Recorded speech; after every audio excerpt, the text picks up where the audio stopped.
and kick things off, welcoming everybody to our August meeting, or August Zoom meeting of the foundation. We're recording this, of course. Lots to talk about, but obviously where we want to kick off is reflecting back upon a very busy July. And of course, the garden tour, of course, is a culmination of months worth of activity, right? That Terry has led with the team here. But as has been reported, a very successful program financially, and as I wanted to note by posting by the e-news article that included Skylar Walker's gardening blog. I mean, you got a great reference there for all the pictures and comments and so forth. But Terry, share more comments, share some thoughts. Well, the weather couldn't have been better, although I understand it was pretty hot at the plant sale at Renee Powell's garden. I was delighted. We had our two of our members on this tour, as we did last year. We had two of our master gardeners on the tour.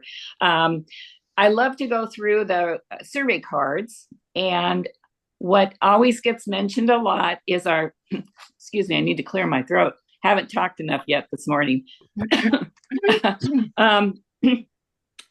Anyway, on the survey cards, I always get a lot of comments about our friendly, helpful docents. They don't call them docents, but our members who greet the public, stamp tickets, and answer questions. And many of the comment cards always mention that. Also, what people like about our garden tour is the variety of gardens. They're more than pretty gardens. They are statements about the personalities of the people that open their gardens and let us show off what they do for gardening. So that's another, I think, feather in our cap, that we acknowledge different gardening styles. And we show a range of them. We had great support from our members. We had 48 who helped the day of the tour.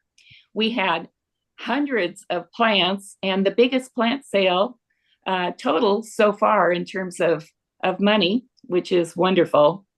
We only started the plant sale as part of the tour in 2017, which was the first Pacific County garden tour we did.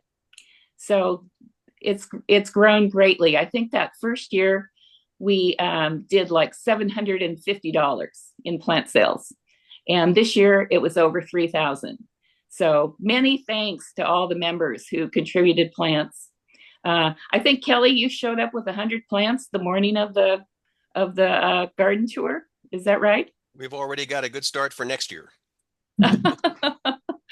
Did you take them all home and you're babying them? I have all the rest of them. I have all the remainders here. Oh, wow. Okay. All right. Well, that's really cool. So anyway, thank you all. It was a great tour, and I sure enjoyed all the gardens, and I hope you did too. Any comments from anyone in terms of the tour? Any of the reflections? Now, I'm always impressed by the number of repeat visitors we have. Many times I will have people come up and say, this is my 8th tour and it was so much fun. But always many people who say we've done this before. I think some people keep a record, keep the tickets as souvenirs even. Going to plant sales plant tours, garden tours, since before I became a master gardener. And that was one of the reasons I did become a master gardener. Yeah. Because, actually me too. To be part of it.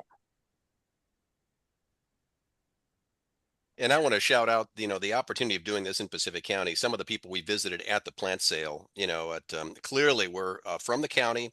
We had no idea, right, that we had a master gardener community, or that did this sort of thing. So it was truly an introduction to this county of who we are and what we do.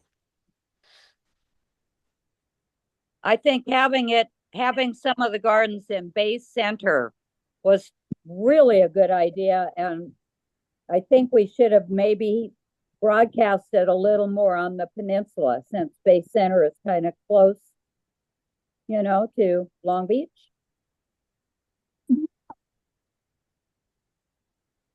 Any other comments regarding the garden tour? Again, I encourage you to check out Skylar's blog. She's always been very thoughtful about featuring us and got some great photos. Okay, so here we are. We launch into today's program. Lots to talk about, and including a very special focus from Mike relative to relative to the presentation he's going to be giving. Very timely presentation, given that firewise landscaping is a big deal across the country, certainly across the West, and as our insurance renewals are now showing, they're a big deal to us here in the West, because we're certainly seeing insurance cost go up for property ownership anywhere near a wooded area, regardless of where we sit. Regardless of where we sit, whether we're in a typical fire-prone area or not. So lots to pick up on here today.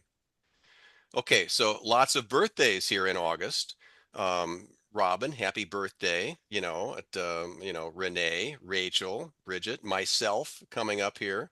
And of course, lots of fairs. So lots of stuff going on that has to be fit in. I make a note that we are gorging ourselves on plant clinics this month.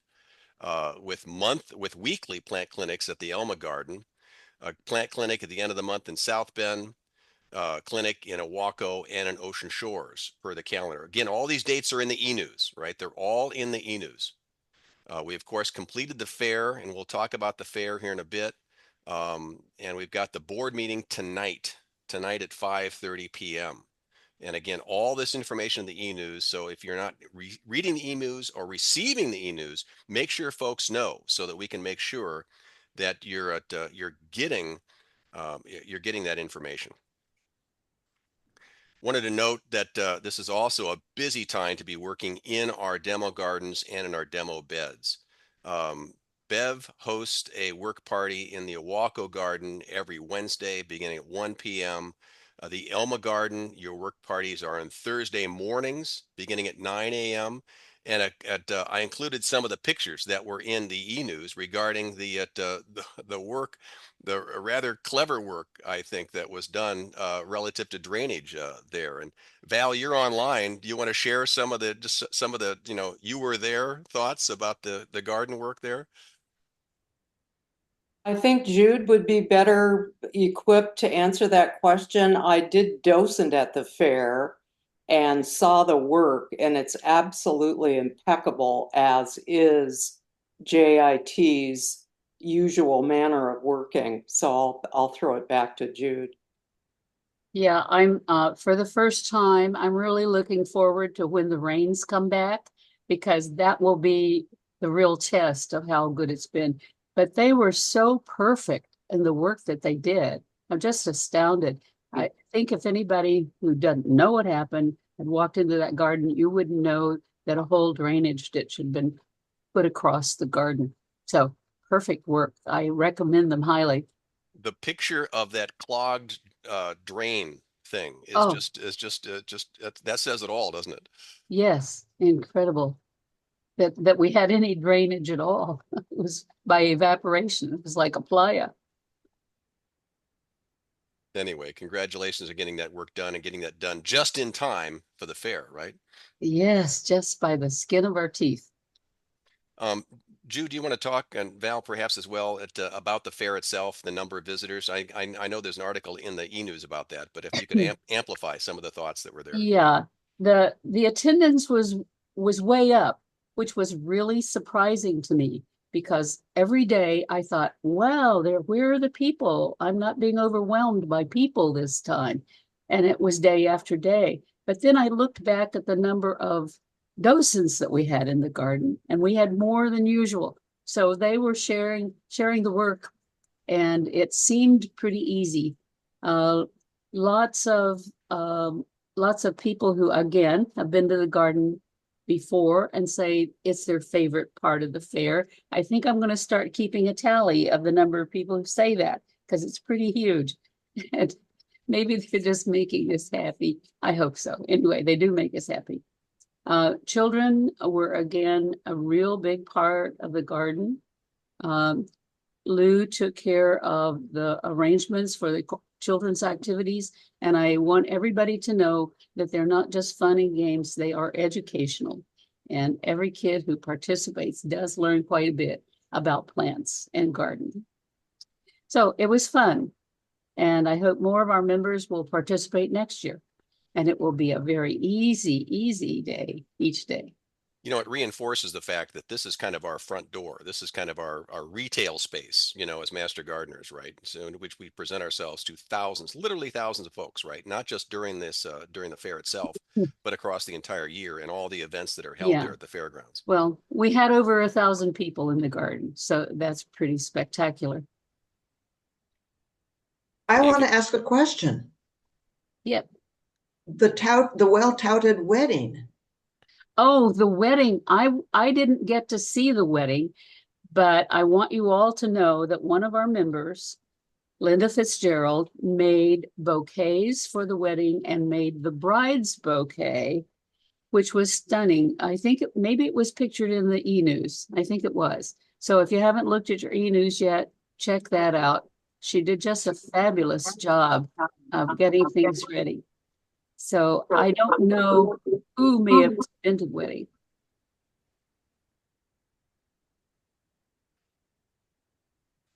Well, congratulations on the fair, you know, and on the whole program there. It's a big deal. And again, just a reminder then that the work in the gardens is needed, you know, and support for is needed all throughout, you know, all throughout these busy growing months, which of course we're turning a lot of our attention to food production that we give to the food banks. And so again, with the organized work parties we have at Owako and Elma, and the work parties again from the South Bend and the Garden by the Sea beds, encourage everybody's participation and engagement. So we had a unique Tapio moment this this month, and it's a new word. This is really a cleanup word on Scrabble. So if you can get parthenocarpic, you know, out of your Scrabble combinations, you will clean up on the you know, on the on the scoring. Mike, do you want to share, you know, your new finding, your new vocabulary entrance to this? I sure do. I had the parthenocarpic. It's a new word for everybody's vocabulary, and it's really a technical term for no pollinators needed. So you get fruit formation without seed formation. So we're used to eating bananas that don't have seeds in them. And they would have these hard black seeds. We got a picture coming up of that. And other fruits have seedless forms as well. Watermelon, oranges, clementines, cucumbers. And I don't remember the last time I've ever eaten a banana that had big old black seeds in it like that. And so with these varieties, all the flowers are female and develop without the need for a pollinator, and which is really good news for a lot of us who might be struggling with cucumber blight and other diseases there. So a big advantage also is a longer shelf life and certainly greater consumer appeal, not having any seeds in it. So then, without getting too far into it, of course, nut crops, you don't want parthenocarpic parts in there because the seed is the edible part. So where do you find these specialty seeds? You know, you can go to Victory Seeds, Johnny's Seeds, West Coast Seeds, Amazon, eBay. So there you go. There's your Master Gardener new word for your vocabulary. Any comments from the tribe on parthenocarpic? I would like to put in a plug here for OSU. They developed the first parthenocarpic tomato, and some of you've probably grown them. Those things that are supposed to be good for planting really early or in cold season climates like ours. So if you've ever grown any of those parthenocarpic tomatoes, you've experienced this. At least your taste buds have. They're pretty good. I don't think it's ever happened with animals. Well, once. I know once it did with higher animals, but only with really low ones. So this happens with plants really frequently. Thank you, Mike, for introducing us to parthenocarpic. I have a question. I'm sorry, I'm going to be the question person today. What about our pollinators? If we're decreasing the number of plants that need pollinators, what's going to happen? And that's just a hypothetical. We can just think about it, you guys. Okay. I'll try to answer that, Elizabeth. The ones that have been commercially produced are for cold season so that they don't have to depend upon the pollinators. But that does not mean that the pollinators can't visit those plants. They do still make, most of them still makes some kind of pollen, even though it might not be as rich as others.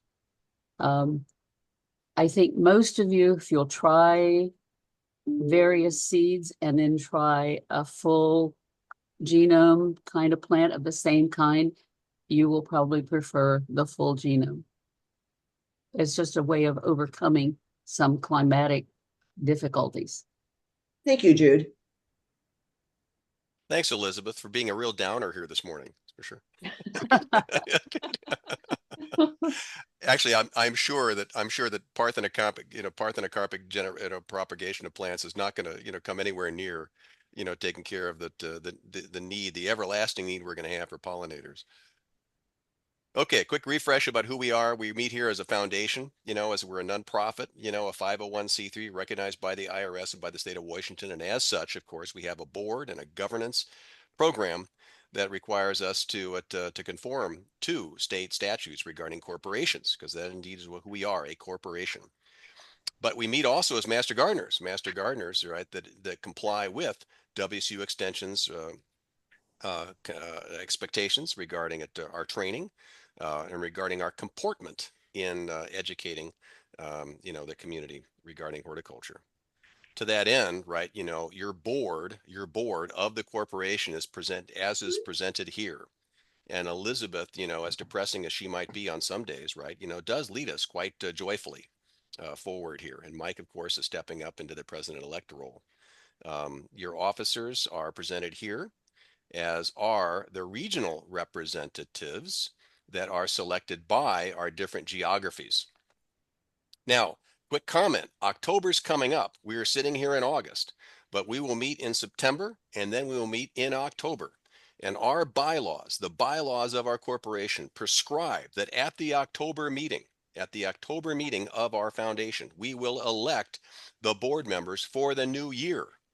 So for 2025, it's time to start thinking even now, regard all of the positions, the elected positions that need to be filled in order for us to function. And if, just as we've been talking about with respect to the garden tour, the home and garden show, our demo gardens, our plant clinics, we do a lot. And all of this relies upon leadership that needs to come from within, needs to come from our membership. So taking this opportunity here to plug the elections coming up in October and asking for your consideration for taking on a leadership role in the new year. And we'll take it at that. Elizabeth, any comments regarding the upcoming October elections and roles that need to be filled? I have nothing negative to say. But, you guys, I never thought I would volunteer to be the board president. And I probably am not the best board president in the whole wide world. So I want you all to know that whatever role you think you might be able to participate in, you will have the full support of the rest of the board members and probably the rest of the master gardeners who don't want your job. So, you'll get taken care of, so to speak, while you learn. And I know we've got a lot of really good, talented people out there who could do these jobs. clarifying, by the way, that job descriptions for these roles are posted on the website. So if you want to find out a little bit more about each of these roles, reach out to the website and or reach out to the individuals who are holding the jobs today. So that's for sure. So I assure you, our elections will not be as polarized nor as contentious as what we're experiencing today on the national scene. Yay for that. Amen. Okay, another quick comment is that obviously as part of our program responsibilities, we must have a liaison educator, a formal connection with the faculty of WSU Extension. And with Tony's retirement last year, that assignment still has to be made by WSU Extension. And so that work is in process. Our coordinators are Wendy and Alina. Alina, of course, is moving on to Reno come the new year. So we will be looking for one of us to step forward as a coordinator to serve in the new year. Alina, Wendy, any comment regarding any prospects or candidates for that? Any thoughts? Well, I just have one thought, and we certainly can think about it, but I prefer next year just because I'm learning the whole position really well now. I prefer to not bring anybody else on board next year and do it myself, but that's certainly up to, everybody if they disagree. But I would really like to learn the position. I'm working with WSU really closely and meeting with Jennifer Marquis every week. So I'm learning the position. I'd like to know it really well before I bring someone else on board. But again, that's up for discussion if that's not what you want to do. Okay, so this is news. This is breaking news, as CNN might say, right? So Wendy, you're saying you'd be comfortable taking on Yes. sole responsibility for a coordinator role for 2025. Yes. Yes.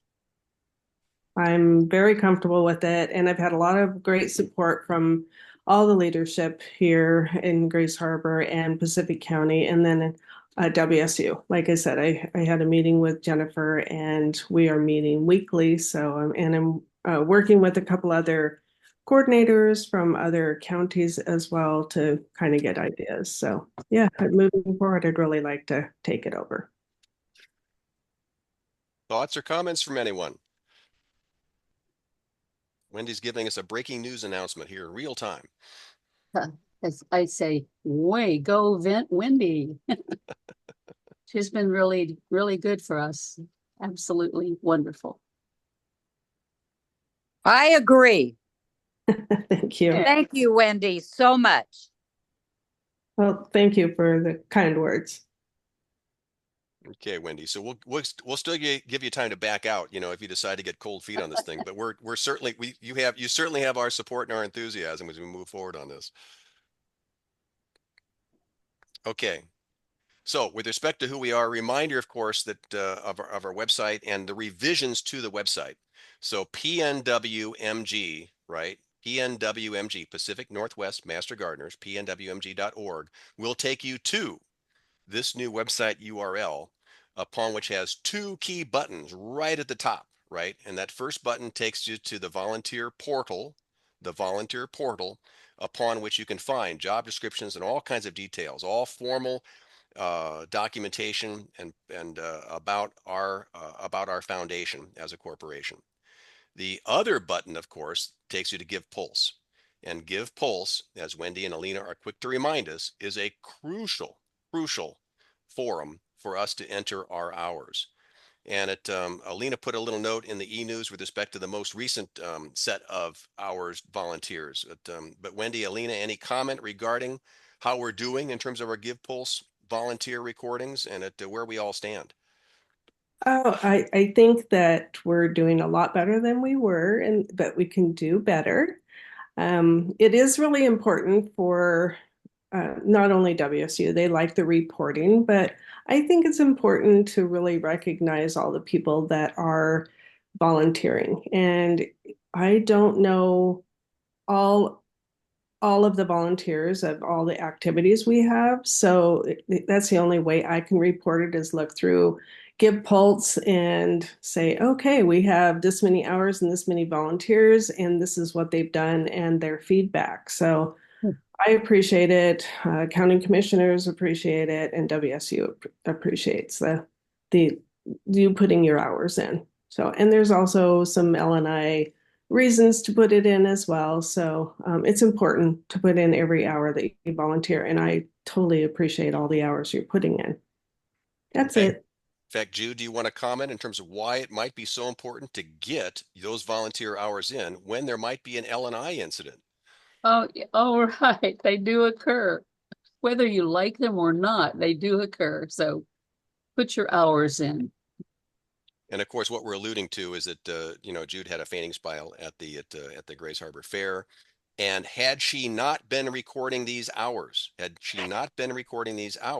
WSU would have frowned upon supporting that any claims against against that activity. So it is important from a legal standpoint, as well as obviously from just getting our continuing education and our volunteer hours recorded.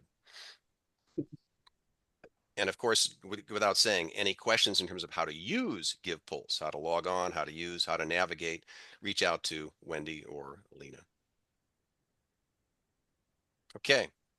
We have lots and lots of announcements and programs to get to. I want to quick go through the OSU to-dos, the gardening to-dos that OSU extension puts, that Oregon State extension puts out. It's interesting how they talk about optimal dates for establishing a new lawn are beginning now. This is of course, that when you start beginning now, you've got to be thinking about irrigation. We were just touring a new campground that has been developed, the Campfield campground in Long Beach, just this past week, and they put in a tremendous amount of plants and shrubs and so forth without any regard for irrigation over the summertime.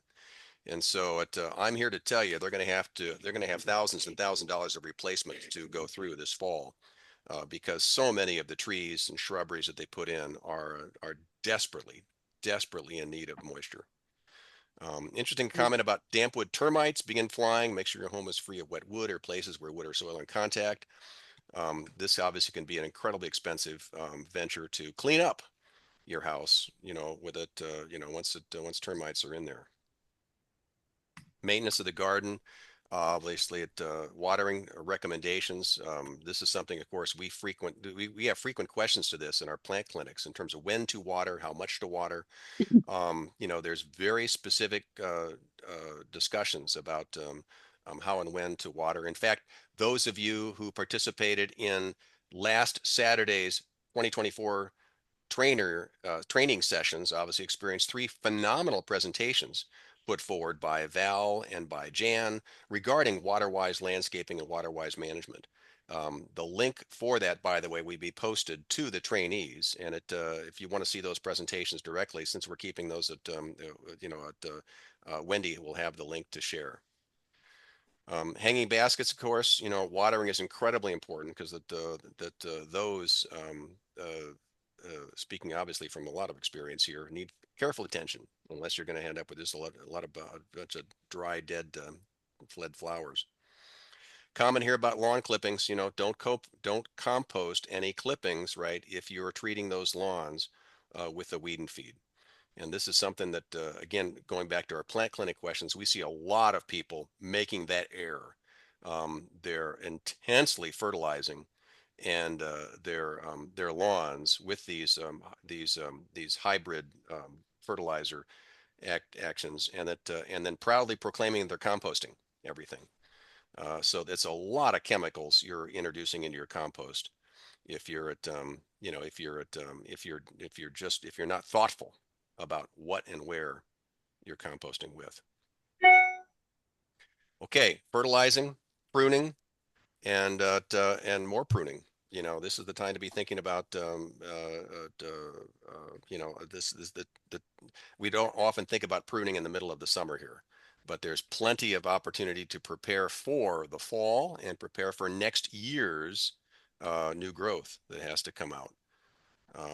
So this is as Cass Turnbull often said, that here in the Northwest, we pretty much can continue pruning all throughout the year. And this is a great opportunity to make sure that that obviously dead fruiting canes, and especially on the fruit trees, right? That we're not allowing the wounds we're subjecting the plants to during pruning to create fertile ground for viruses or bacteria spread.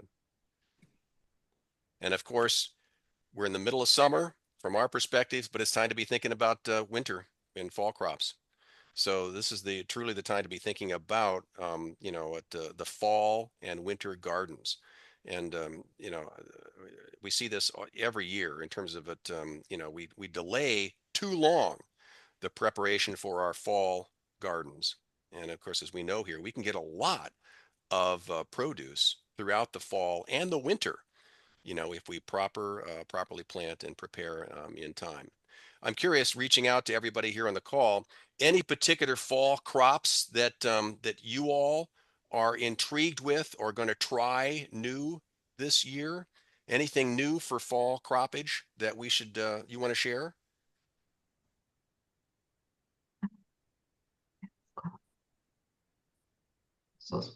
I actually remembered to start, I just direct sowed cabbage and broccoli this weekend. So for the first time, because I never remember in time. Cabbage, bold for you, right? For sure. So we'll see how your cabbage fly, your prevention. If you have some great tips on cabbage fly, use that'll be great to hear. I just handpick the worms off. Look at you go. But as long as you check them every few days or even once a week, I've never had it real bad. And when I was up in Anacortes, where it's a little milder weather, I had them really bad. So other thoughts for fall, winter crops.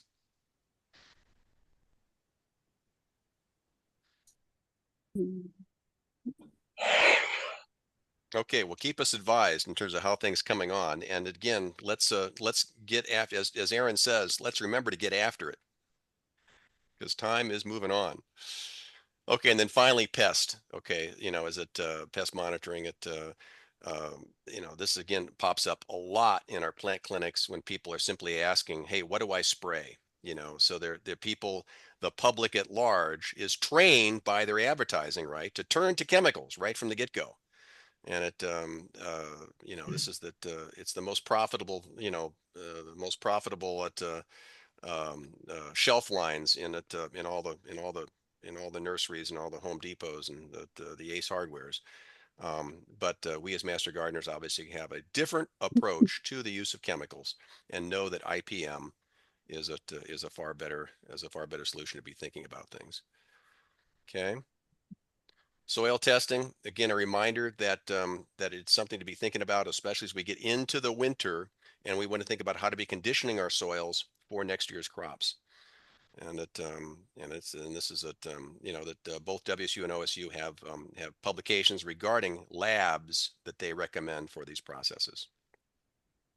Also wanted to put out an email, a notice of an email I received from the Invasive Species Council here in Washington State regarding a special lookout that the Invasive Species Council wants us to be thinking about this month regarding these 3 pests: the longhorn beetle, emerald ash borer, and spotted lanternfly. And a quick note that next month, in our next month's foundation meeting on September 10th, we'll be having our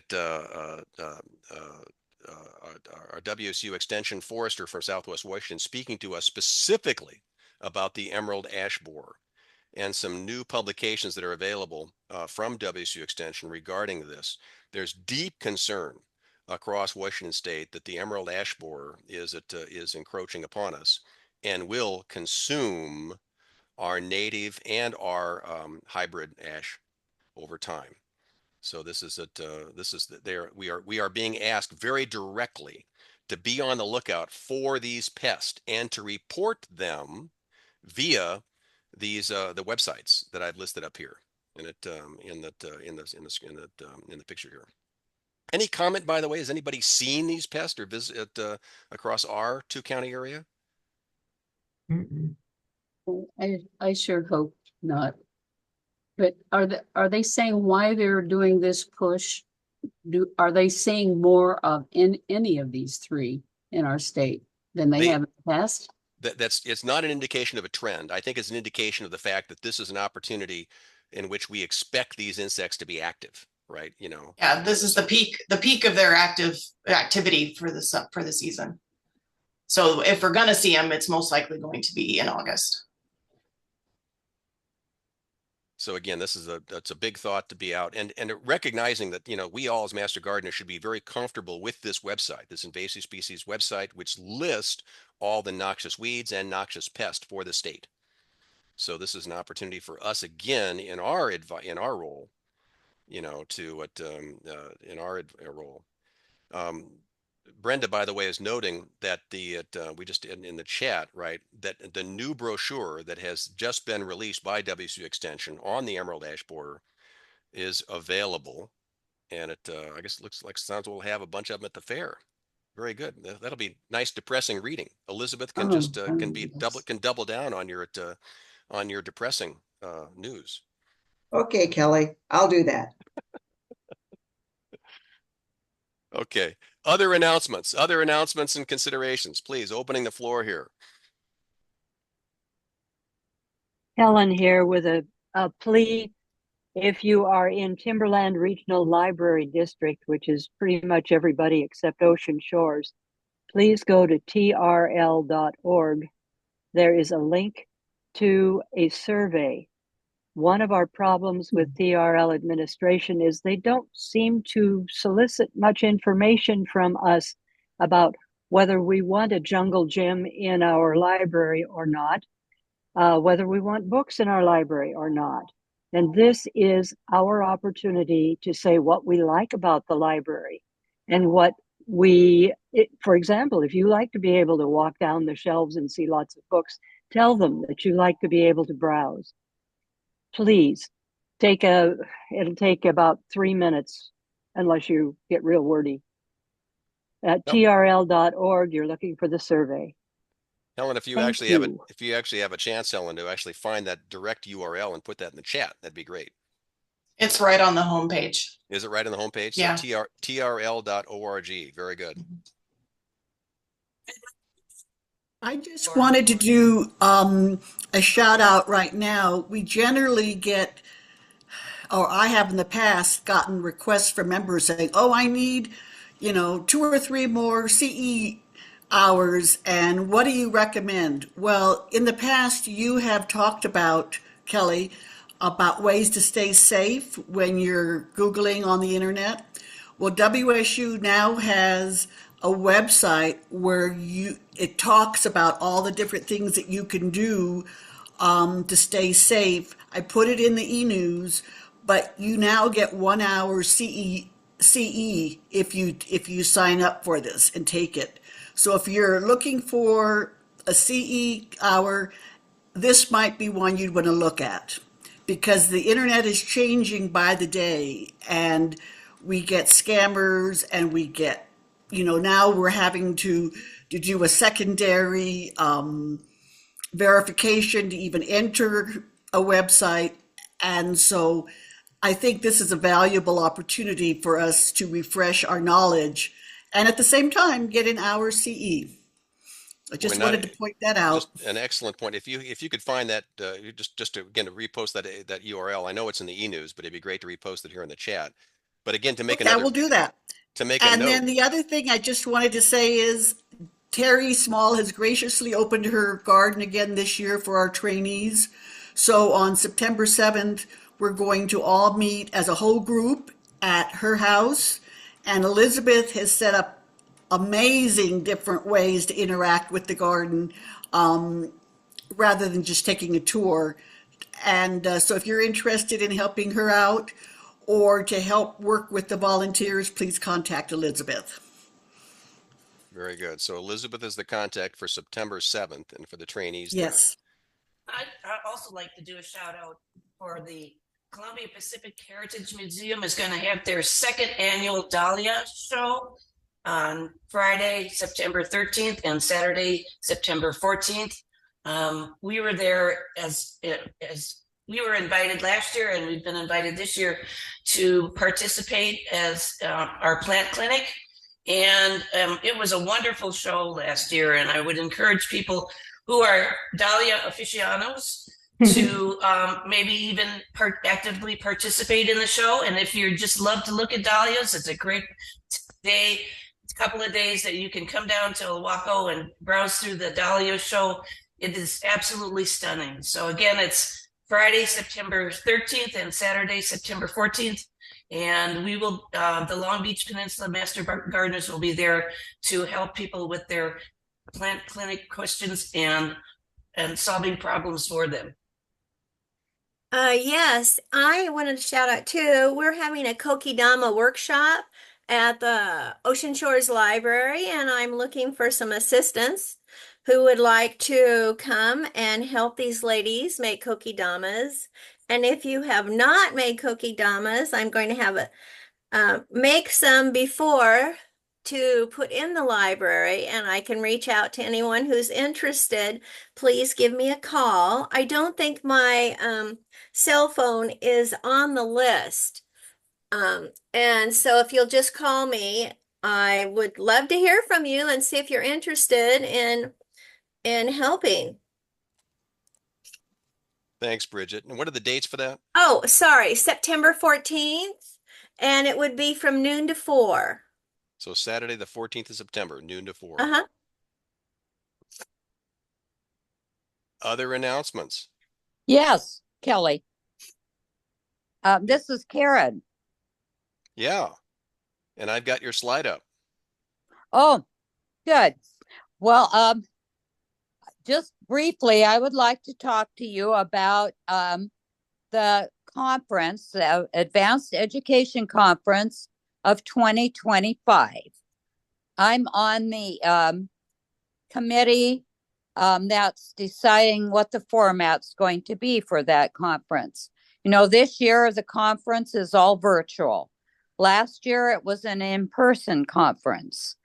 And so I'm asking for any input that anybody has. You can email me or text me. And I think Kelly put my phone number up there too.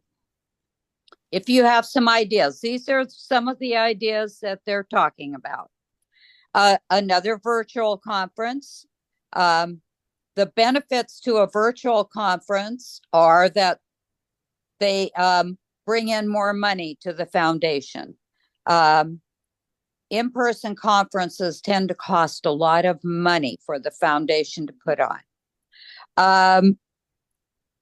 One of the ideas is having the conference in various locations, having it all happen, but having people be in person at various places across the state to attend it, and also having some local speakers as well. In Oregon, we did look at Oregon's model when the foundation started taking over the putting on the conference, which they didn't do before. Oh dear, somebody's calling me. Anyway,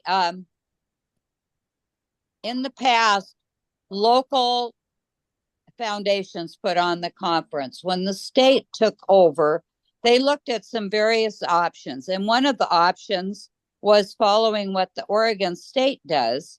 And they put on their conference at the state colleges.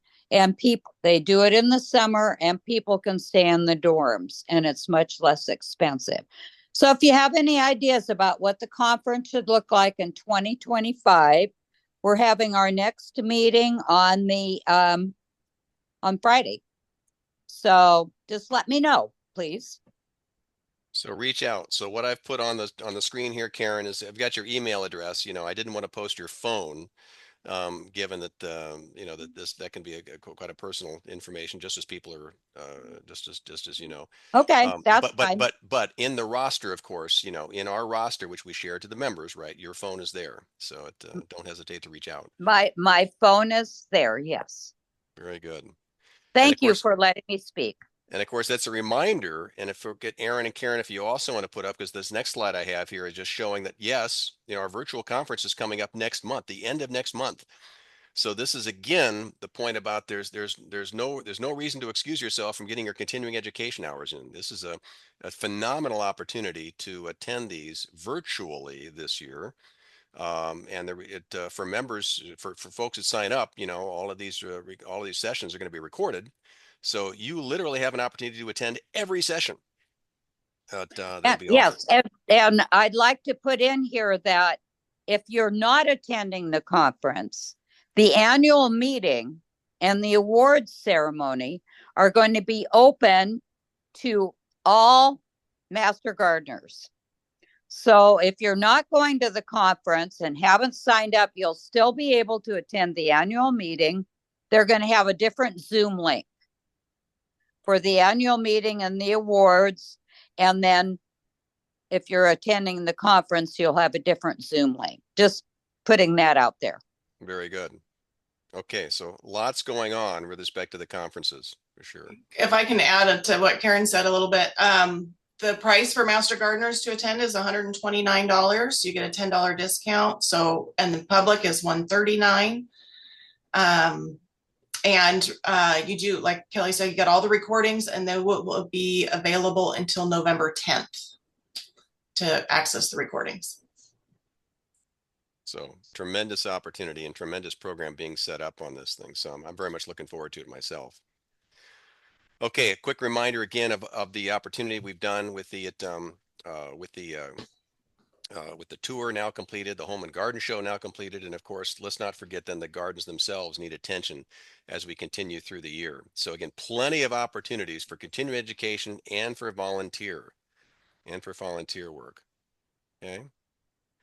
Again, a final congratulations here, and Sharon, you got Coolish Bales. If I can put you on the spot here for a second, is it you want to summarize for the group here? Can you summarize for the group here the overall the dollar tallies here? If you've got those numbers just right at the forefront.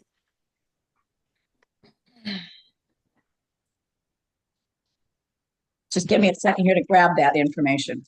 Yeah, sorry, I didn't mean to. I know I'm putting you right on the spot here, but That's okay. So it looks like we probably made about $3,600. I don't think everything is in yet. What's really interesting is that we made almost $2,600 in plant sales. So the ticket sales were a little lower than they are when they're in the Grace Harbor County. But our ticket sales were about $3,300. Yeah. So this really does speak to the importance of that plant sale and the fact that people really do. I mean, as we experience at the plant sale, they want to buy from Master Gardeners because they do trust our advice. They know that the plants we're offering out there are plants that we've cultivated, that we've nurtured, that we know are going to be successful here in this area. And so the time to start is indeed now, thinking about what plants you want to nurture to be ready for next summer, July 2025. If they're prime looking. And in particular, shout out to Lori Biddle. You took some of those the native plants that you purchased in the spring from the conservation district, and those were huge sellers, very, very popular. Yeah, they weren't a lot, but it worked just to plant them up in the little gallon pots and hang on to them. And you're able to buy them for like what's a buck a stalk or something. It was very inexpensive, right? Yeah, they come in bundles of 10. So yeah, each stalk is not very expensive. Yeah, and so a very easy way to to get some cultivation started early in the year and then have them being incredibly popular. People were fighting over them, and we had little mini bidding wars going on. Cool. Okay. Reminder in that, by the way, just going back to these couple in the chat, of course, a reminder from Lori that we do have funds in our budget that can help with scholarships to attend the Master Gardener Conference, if indeed there is interest in pursuing all that. Okay. We made comment earlier about September 7th. That's our next training session. It'll be at Terry's place. Lots to learn there, and a great opportunity, by the way, for everyone to attend and to ensure that they're engaging with the trainees. As we all know, the networking and social connections we establish via our Master Gardener community are important. They're important for our mental health. They're important for our continuing education. They're important for the community that we have here. And so this is a great opportunity when you have these face-to-face, all trainees coming together, a great opportunity to come together and meet these folks, engage them into our community, welcome them into the family, if you will, of Master Gardeners, as well as learn a little bit. And so it's always a pleasure, Terry, to traps through your acreage, and and so it certainly is never, it's never a toil to spend time. Okay, so, and Kelly, before you go too much further with this, I want folks to remember that parking is very limited at Terry's, that the day is really intended for the trainees who are going to be learning a lot. So please check it out with me, with Rhonda, with Terry, before you descend upon us in hordes. That will be my last negative comment for the day. Thank you very much. Thank you, Master Elizabeth here. Okay.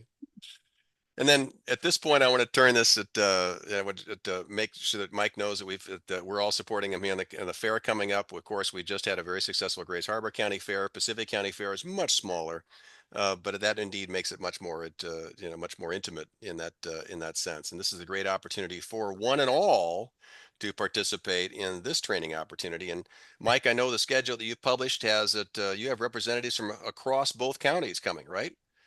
Holy smokes, what a wonderful opportunity. Everybody's just been fantastic with donating their time, volunteering for all the slots. Best turnout ever this year for the veterans and the trainees being in there. So the fair is August, as you see up there, 21st to the 24th. We got set up on the Tuesday before and take down on the Sunday after. We're going to have our plant clinic, the children's activity area. This year we'll have tips and tricks to be able to show the public. So if you have a special tip and trick that you like, let me have access to it. We'll do a show and tell for everybody. We'll have the tool sharpening, and so children's activities headed up by Jan Roche. And so, yeah, it's just a marvelous turnout, marvelous opportunity. And wow, thank you, everybody. It's just been a great organizational challenge to put all of this together at all the times. So it's going to be a lot of fun. So thank you. I know that I'm looking forward to having some tools sharpened, Mike. Yep, bring your tools and I'll put a little love on them and it'll be good to go. Any other comments? Any other comments regarding the fair? Reach out to Mike if you haven't, if there's any questions and aspects coming up. So again, I want to turn over the slide deck to you, Mike, and I'm going to stop my share here because there's hardly a newscast that happens a newscast that happens that doesn't feature an area fire here in the Northwest. In fact, I know that a lot of us have been having smoke and haze even this week from wildfires across the state. So a little bit of Mike, I expect you to give a little bit of your own background in terms of why this is so passionate for you. And of course, this is the same presentation was delivered to the trainees a few months ago. But this is incredibly important for us to be recommending in our outreach to the public. Over to you, Mike.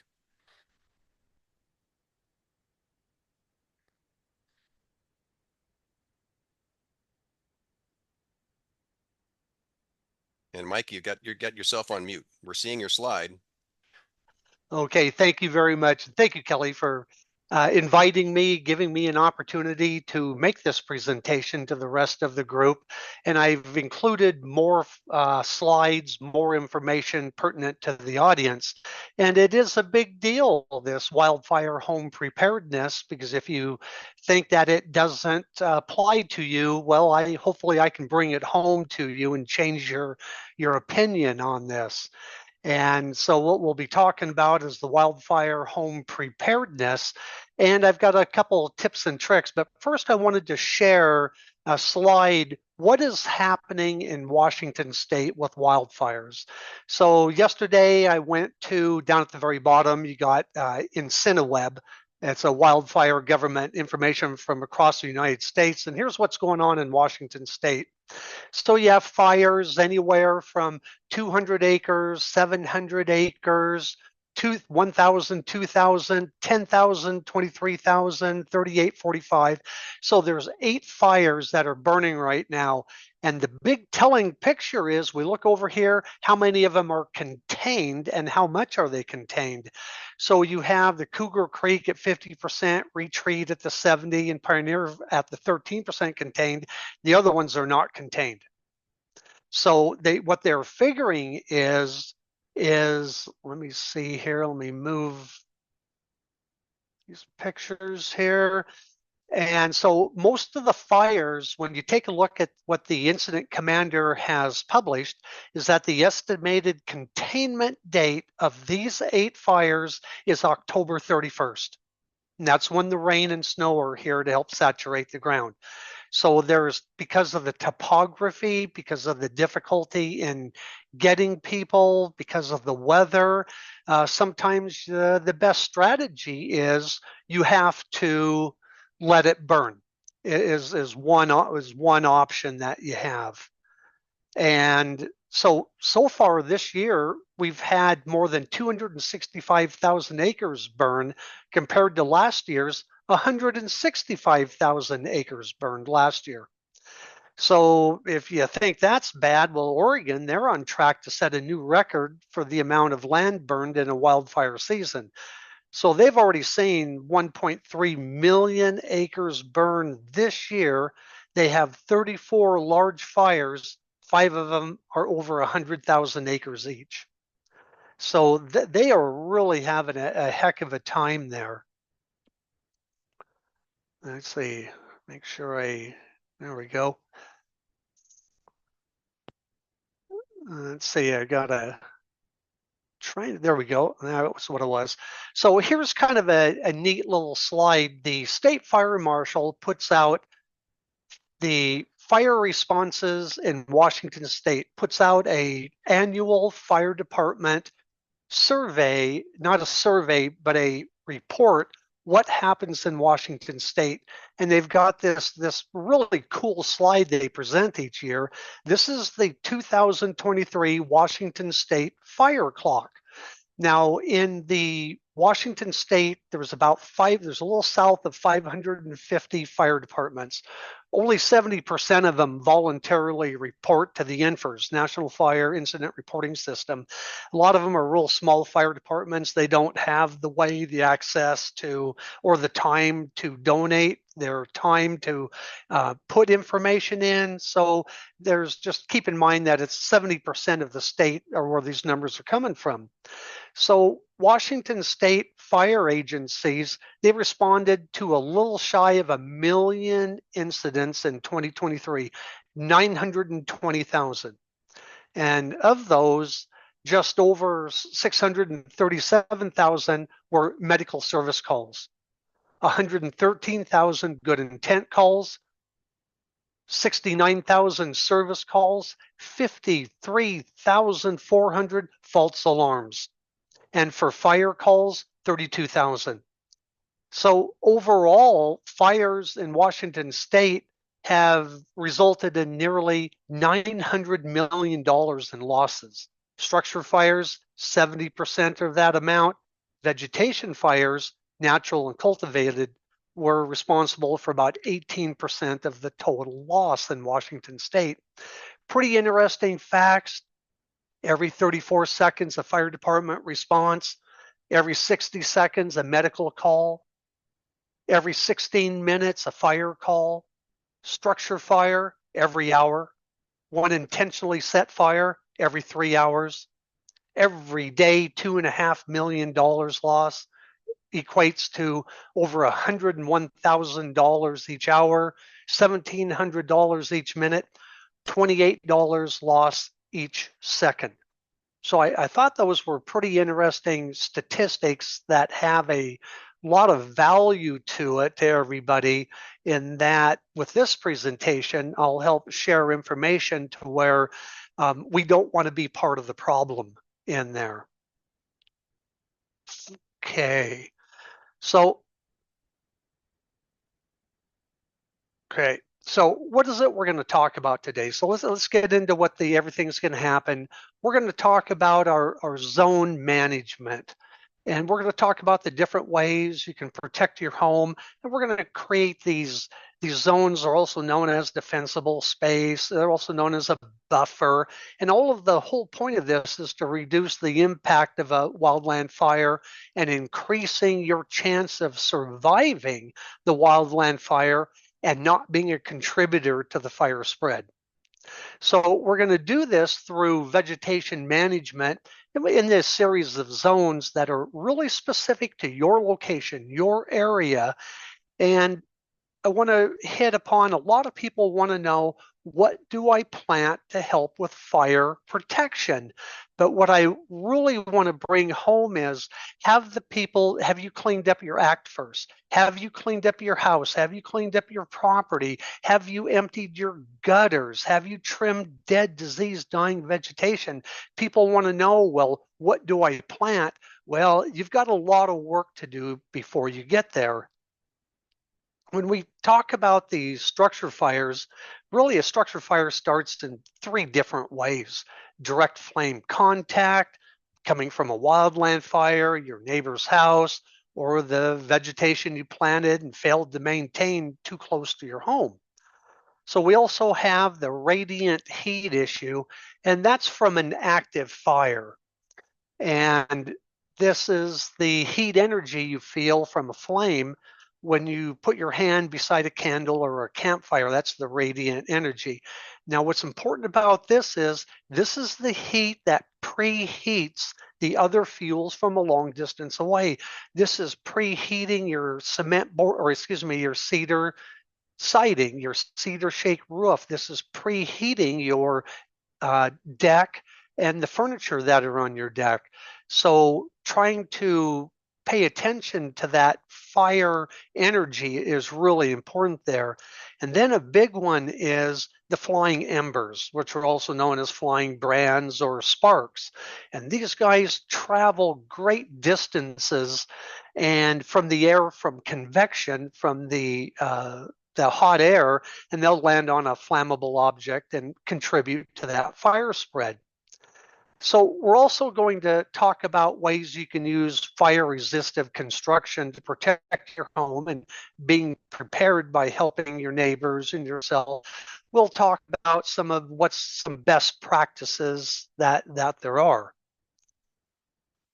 So when it comes to being prepared, in my opinion, there's a little bit of a misconception. The zone management, well, it's too hard, it's too difficult, it's too much work, it costs too much. Well, wait a minute, I've got green vegetation that doesn't burn. Well, newsflash, some are fire resistant, but even then, with enough heat, the green vegetation dries out and burns. Another one is attitude. It won't happen to me. I know what I'm doing. But the big picture is, you may not accomplish the zone management in 1 year, but keep it going, and it really will make a difference. We're going to talk about evacuation levels, the FEMA evacuation levels 1, 2, and 3, what that means to you and your family, and why you should really understand what the levels are, because it makes a difference in your decision making. And then, as an added bonus, we have Mike's tips and tricks, and I will show you a way to filter the wildland smoke inside your home.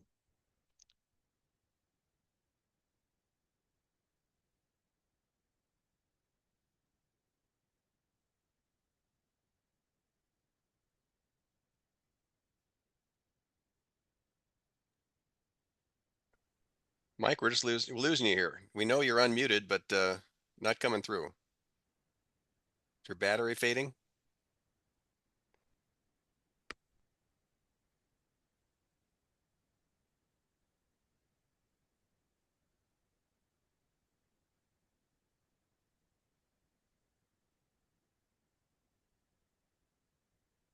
I can see you're unmuted. We're just not hearing you.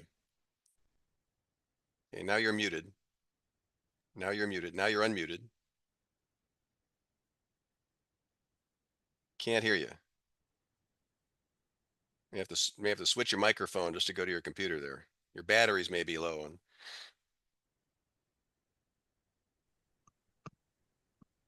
Okay, did this matter There a you little bit? go. You're doing well. Sorry.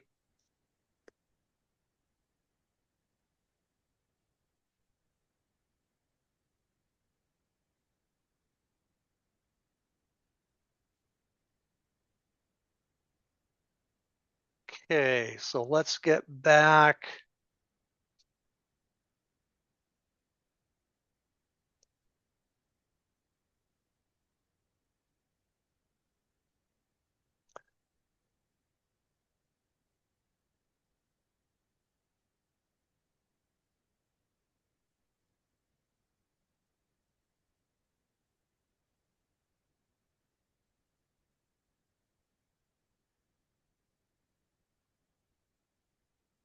Okay, so there we go. There we go. Finally got it back in the swing of things.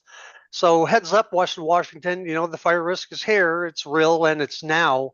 And that we have people that are moving to this area, and the wildfire risk is higher than most people realize. A lot of people don't understand the difficulty that they have building in the wildland urban interface. So we have a population growth, and this challenge of managing and containing wildfires directly applies to the people that are moving in this weather. Everybody knows we have warming weather, decreases in summer precipitation, the earlier snow melt.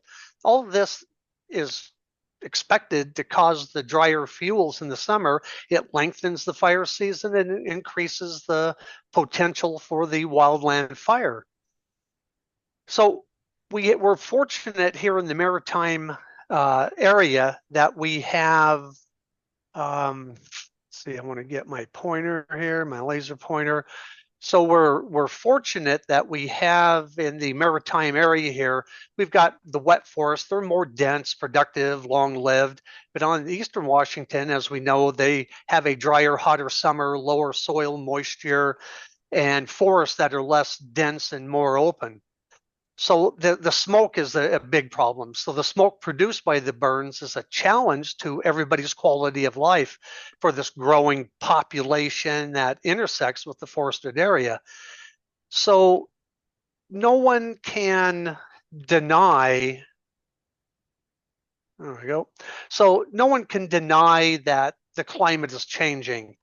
And this is my little spin on it. It really doesn't matter if you believe the climate change is from mankind's, harsh treatment of the environment. It really doesn't matter if you believe that it's cyclic without human intervention. The climate change is here, it is now, and it's not going away. The western part of our state, it's getting hotter and drier, making wildland fire worse. And then climate models, everybody's forecasting temperatures will increase. But here's the wild card. Ignition is the wild card. It could be dry, but if you don't have anything starting the fires, well, you're almost there. In Alaska, most fires are started by lightning. In California, most fires are ignited by humans. So the Washington State DNR, they're required to actively and aggressively suppress all fires. There really isn't a lot of flexibility to manage wildland fires as a natural process. And DNR had an article, Prescribed Burns on Federal Land requires up to 8 years of planning and preparation. It's just really making it tough. So we know that the fire plays an important ecological role in clearing out the dead underbrush, aging foliage, spreads new seeds, enables biodiversity. But we have the federal and state governments for over 100 years. They've been putting the fires out, creating a larger and more dangerous fuel load. You read articles about scientists, they're saying great swaths of our country are in a fire deficit. They haven't burned for a long time. They need to, or fires will only get bigger and more destructive. So the practice of starting a low intensity fire, it improves the soil, the ecosystem, and has been common amongst Indian tribes for millennia. Finally, in recent years, the U.S. Fire Service and the Bureau of Land Management, they are saying this needed wildfire prevention tool, but the speed of such burns to be able to undergo that has been difficult due to the fears of the smoky air, how unhealthy it is, and the potential for the fire to jump to private property. Prescribed and cultural burns, they are one of the most effective yet underutilized tools to address the nation's crisis. So let's get on. Let's talk about zone management. And so we have our zone 1. This is our ember resistant zone. And our goal is to divide our property into zones, and each one has a specific purpose and a guideline. The goal is to start your house and work outward up to about 100 feet away, if it's possible. Not every time is it possible. So the standard is a 3-zone concept, and it could be a 2-zone concept depending on where you live. Remember, these zones are customized to your house. What works for you isn't going to work for me. We take a look at the top picture, shows an outbuilding incorporated into their first zone, how they made it work. These zone lines don't have to be perfect circle, perfect rectangular. They can be egg-shaped. They can be an ink blot. What is going to work for you? The zone 2, what we favorably call our lean, clean, and green zone. This is about 5, 10, up to 30 feet away. And what we want to have with this lean, clean, and green zone is a way to create another zone outside away from us.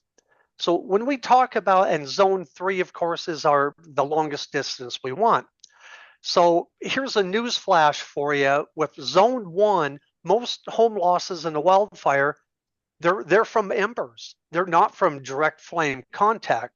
So this is your first and one of the most important zones around your home, coming out 5, 10 feet. This is a crucial area. This is for you to get access around your home. This is for firefighters to get around their home. This is for you to inspect your home, your siding, your roofs, your foundation vents. Are your gutters clean? Decks and porches for a fire source. Don't forget the deck furniture, and making sure your water faucets are accessible, no vegetation's touching your home. Well, the wind carries these embers, and these can land on something that's combustible. So we want to minimize that risk so we don't have any short flames impinging on the home. So a well-maintained zone 1 has no combustion in that area, and that acts as a fuel break to stop the surface fires from approaching your home. So we talk about combustible fences. So the fence provides a path of fuel for the fire to reach your home. Even for homes with non-combustible siding on it, the flames from a burning fence can threaten the eaves or nearby windows. So you can have your flammable fence, for lack of better words, but can you transition to a metal fence within your zone 1 so that fence doesn't act as a fuse and go right up to your house? So we have gutters. The leaves and pine needles accumulate, providing a perfect bed for the embers to land in and catch fire. It'd be nice if the gutter had a non-combustible cover on it, and also the gutter itself is non-combustible because, and I'll show a next picture slide showing a vinyl gutter on fire. That fascia board behind the gutter that the gutter is attached to will spread that fire to the roofing and the materials underneath it. So look, how are your vents? Are they exposed to flames and embers? Make sure your vent is about 1/8 of an inch or even finer mesh that's there. What we don't want to have happen is we don't want any of the embers to go through the vent. Now we have a fire that's been ignited on the interior of your home. So it's really that important. The embers, they can fall between deck boards and ignite the joists underneath, combustibles that you may store underneath the deck. And try to consider fire-resistant building materials. We talked about cement board siding and trim, minimize the combustible items, furniture.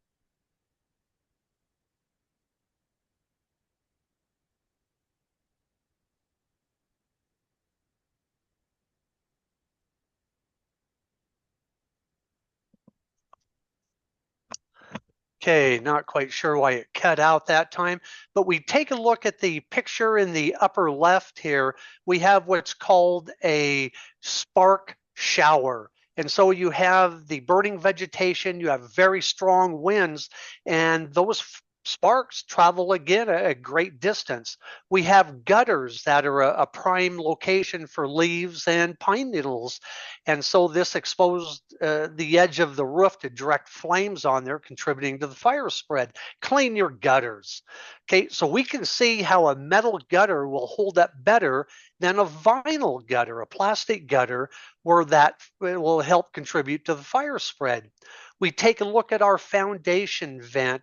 Is your screen there? Is it good? Is it 1/8 of an inch? Can it even be smaller? Your vent is damaged. Shoot, just cut another one and place it in, put it in place in there.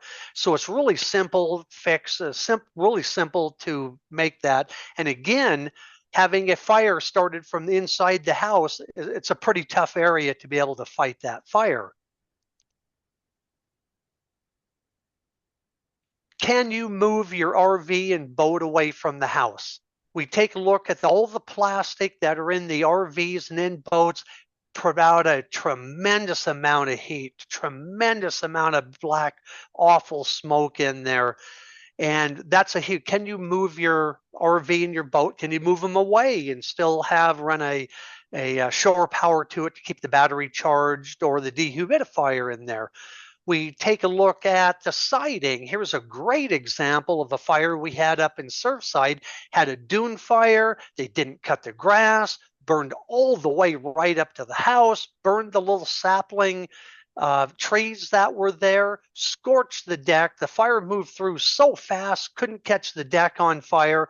Convection carrying the heat up, trapping it, catching it underneath the eaves long enough to melt the vinyl siding on there. And so vinyl siding doesn't play well with heat at all. So this is a great example of vegetation management and of construction techniques that really do make a difference. We take a look at the example down below. We've got lots of hardscape. We've got rock down here, vegetation away from the building, cement board siding, metal roofing. Of course, all this is fine and dandy, and it's time and expenses is what it is. But if you live in that fire-prone area, this investment can't really make that big of a difference. So our second zone is our fuel reduction zone. This is the lean, clean, and green zone. Here's where you trim up your tree limbs hanging over your roof, keeping them 10 feet away, creating a gap. And again, you hear it in all of Kelly's pruning exhibitions that he puts on, dead, disease, and dying. That is what you've got to look for and get out of the way. And houses that are more likely to survive when they didn't have any dense vegetation around them. Create that space between your bushes and trees. Try to limb up 6 feet so you don't have that ladder fuel potential. Can you store your firewood away from the house? I've got a picture coming up of a wooden fence that acted like a fuse leading up to the home, and don't forget about your outbuildings. So we take a look at the slope of the land. We can see the slope of the land going uphill. We can see how the wooden fence burned. We can see that they have rocks on each side of the fence. They have like railroad tie steps going up there. But up here, somehow or another, the fire was put out, whether it was by a homeowner or the fire service. We can see the bush that is scorched right here, right next to underneath the wooden deck. But we can see how this, the fence contributed to the fire spread. Can you move the firewood away from your house? I know it's a little bit longer of a walk. Another side benefit is the you don't have that bugs, a habitat for bugs there, and get rid of your dead, diseased, and dying trees. But there's kind of a balance in here, something that the master gardeners understand is creating a wildlife habitat. Could they have left a 10-foot trunk up there for the woodpeckers and for other animals to live and nest in? So there's a balance in there. And you don't want to prune your trees. We talked about it, pruning up too high. So you don't want a Charlie Brown Christmas tree out there. You want to make sure that that tree is going to be healthy and be able to survive. So we go up to that zone 3. This is our extended zone if you have room. Some places don't have the room, and that's okay. But here's where you're going to get rid of overhanging vegetation above the road, clearing out invasive vegetation, gorse, scotch broom, continue removing dead, diseased, dying vegetation. And depending on where you live, that needs to be wider or larger than for the next person there. And also we'll talk about your address sign and the reflectorized numbers. Can your address sign be seen? When we talk about the road leading up to your place, what about the overhanging vegetation, potholes, sharp turns? Can a vehicle turn around, or do they have to back up a country mile to get out? Remember, you've heard me say this before in other talks, that the fire department, they have no obligation to drive down a driveway, tear the mirrors off a $300,000 apparatus, tear the light bars off, tear the ladders off. They have no obligation to damage their vehicle running up there. And if they have to hand jack and hand lay the hose, well, that's what they're going to do to be able to get it up there. We take a look at the address signposts. So do you have one that's visible from both directions? You know, and it benefits everybody else too. UPS, FedEx, law enforcement, medical, friends. And take a look, call your local fire department. Many of them have an address sign program so that your address sign is consistent with everybody else. You go in there, pay for it, they'll come out and install it. Pretty simple. So ask them. And they have this sign. This is called a placard right here, and this is called a post, obviously. And again, the fire department will come out and take care of them. The numbers start peeling off, they'll replace the numbers on them. So getting that address signpost is just absolutely huge. That can be seen from both directions. Okay, so here we go. What plants are going to work and what plants aren't going to work? Well, we've got helpful plants, and you know, you've got azalea, rhodies, lavender, sedum, yucca, agave, ice plants. Some of them are natural to your area, some may not be natural to your area, but remember, with enough heat, the vegetation dries out, they're still going to burn. So when we talk about maybe some that are not so helpful, we talk about some of the ornamental grasses that die in the winter, leaving these combustible leaves and stems on the ground. Try to avoid the large masses of plants. Be diligent, cut them down to the ground, remove the cuttings. Consider an alternate to the wood chips and bark, maybe hardscape, pea gravel, lava rock garden, you know, and try not and plant some loose papery bark trees like the paper bark maple, dogwoods, river birch. That thin peeling layer of bark will ignite and allow the fire to travel up the tree. There's really a good example of this tree, 245th and Sandridge. 245th and Sandridge, you got to pay attention. On the northwest corner right there, that person has a huge paper birch bark tree. And when you drive by and you take a look at it, you're going, holy smokes, that's exactly what Mike was talking about. And so you want to be careful with this too, kind of as a side note. You want to avoid parking your car nearby, as the honeydew from the aphids can leave some of the sticky residue there. We take a look at pampas grass around here. Pampas grass grows really great, 10 feet tall, 10 feet wide. Cut it back. When you cut it back, it also encourages new growth. And then we take a look at feather grass. So feather grass grows pretty quick and spreads over a large area. And it just can't stress enough when people are saying, well, what do I plant? Well, make sure they do their homework, find out how tall is the tree going to be, how wide is the tree going to be, so it doesn't create a future problem, not only with wildland fire, but with construction, power lines overhead. I'm having 2 additions put on the house right now, and I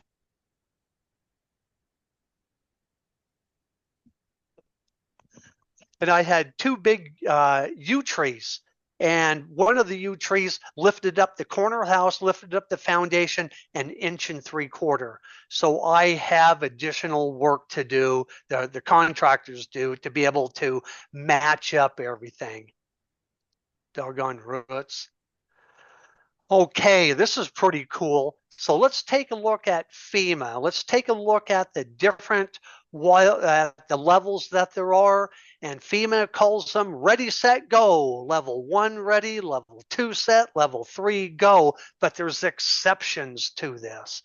So level 1, you've been notified by your neighbors, the internet, TV, reverse 911. There's an active emergency in your room. Could be a tsunami, could be a wildland fire, could be a tornado coming in. So it is time to prepare to leave. Review. Everybody has an emergency plan, right? You have your evacuation route already planned out. You have your go kit ready.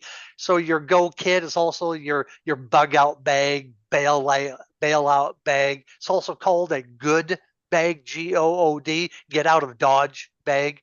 And so if you have children, elderly, or people with disabilities, you really should consider leaving now to give yourself time to evacuate.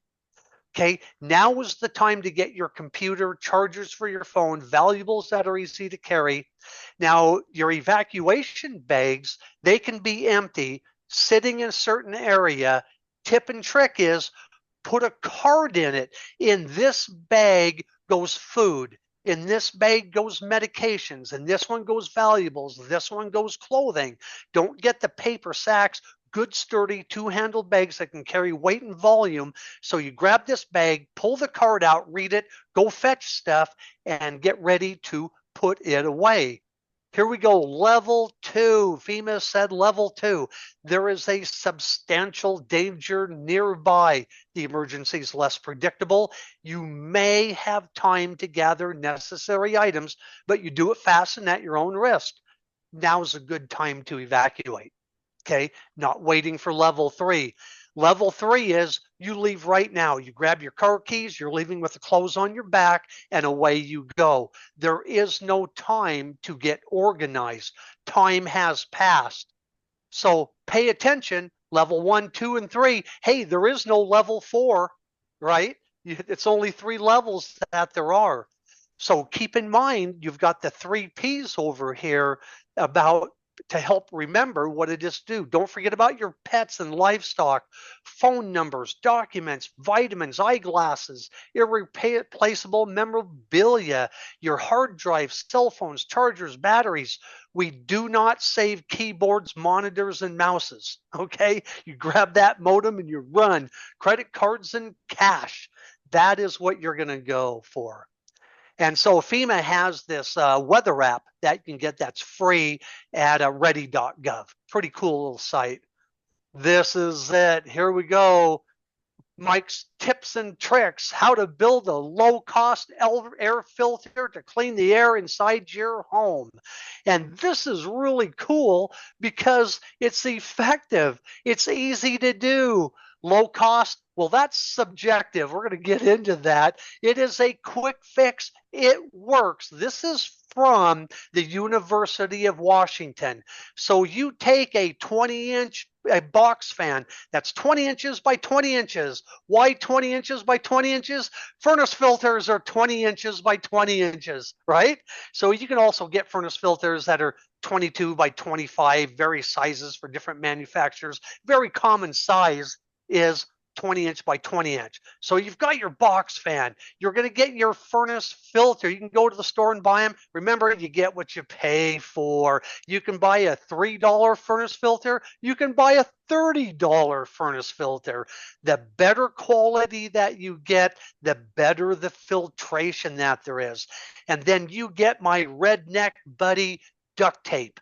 You get duct tape in there and you tape that fan to the filter to the back of the fan. Now, the key part is it goes on the air intake side of the fan. So if you turn the fan on, the filter would actually be held into place, right? But we're going to take some duct tape and we're going to just tape it on, and we're going to be catching the big chunks in the air that are around there. So what is really nice about this, is that not only is this, if you have a wildland fire in your area, the neighbor is burning next door to you, you can use this. It works on pollen. It works on pet dander. It works on construction dust. There you go. And I will have this at the Pacific County Fair, some of the tips and tricks to be able to show people. And let me see here, get that out of the way. And so here we go. Ta-da! That's all, folks. That's what I got. Of course, Mike, I can't wait until you open up your new TV channel, right? In terms of tips and tricks from redneck farms and so forth. Yeah. Laura, you have a question, please. And I want to mention, no, just a comment. I want to thank Mike. He has taken this presentation and condensed it into a concise, digestible article that will be appearing in the September issue of Senior Sunset Times. So thank you, Mike. And Aaron has posted in the chat that this is also an evergreen thumb, so it's part of the it's part of the podcast series.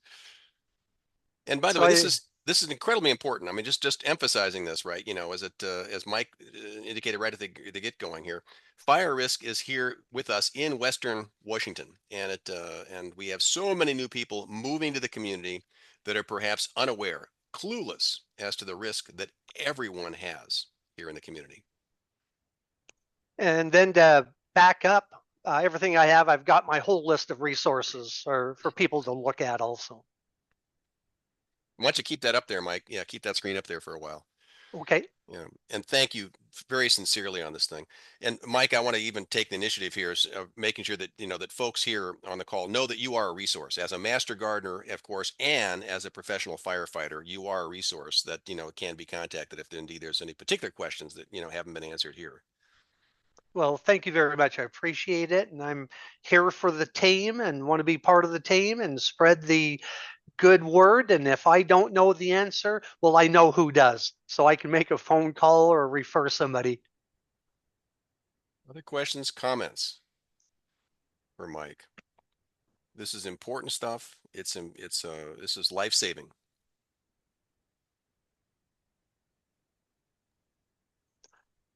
Well, thank you again, Kelly. I really appreciate the invite. It was a lot of fun. It was great putting this together. And every time I do this, I learn something too. It refreshes my memory and it brings it home for me too. So thank you.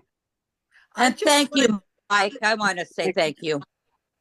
Mike, I just wanted to tell you that preparation takes a lot longer than you think, because it's taken me several years to rethink my landscape. I had my big trees pruned up last year, and it does. It's not something you can just do in a month. It takes a while of thinking about it and then getting it done. And you have to be serious. You've got to get serious about it. You have to understand the consequences. And like you had said, you're not going to do it all at once. You can just pick away at it, but everything that you do makes that difference because as I said earlier, the threat is here, it's real, and it's now, and it's not going away. And so we have an obligation to protect our investment, our neighbor's investment, and be a good steward of the lands. Other questions or comments for Mike? And of course, Mike, we would be remiss if we weren't asking after the emus. The emus are doing pretty good. I had 4 in one pen. The big bully beat up on one of them and chased it through a fence and hurt the emu. So I had to put it in another pasture with the sheep to heal, and it was doing fine. Last week I go out to check on the 3 emu and I look in the fence. Well, there's only 2. I'm going, oh no, where did it go? Well, the big emu, the bully, was mean to another one, and it jumped through the fence with the other emu. So I got 2 in this fence, 2 in this area, 2 in this area. So life is good. I'm happy. But we certainly know which one is going to be the first for the butcher table, right? Yep, they've self-segregated to where the choices are pretty easy right now. And you are confirming you're not entering your emu in the Pacific County Fair. You know, I am not. I do have one that is so friendly. Anybody can go up there and pet it. The grandkids come up and it'll lay its head on your shoulder and they pet it, and it is just a lover. And so that's probably a keeper. I'm pretty sure it's a keeper. Self-selection in terms of survival of the fittest and the friendliest at Mike's That's farm. right. Mike, thanks again for this thing. Any other comments for the good of the order? I want to thank everybody for joining. This, of course, will be recorded. I'll post this up on our YouTube channel later today. Reminder that our board meets tonight at 5:30 p.m. Our board meets tonight at 5:30 p.m. Everyone is welcome to join, and we'll see as many of you there as choose to join us. Other than that, we bid you all a good day and happy gardening. Thank you. Bye.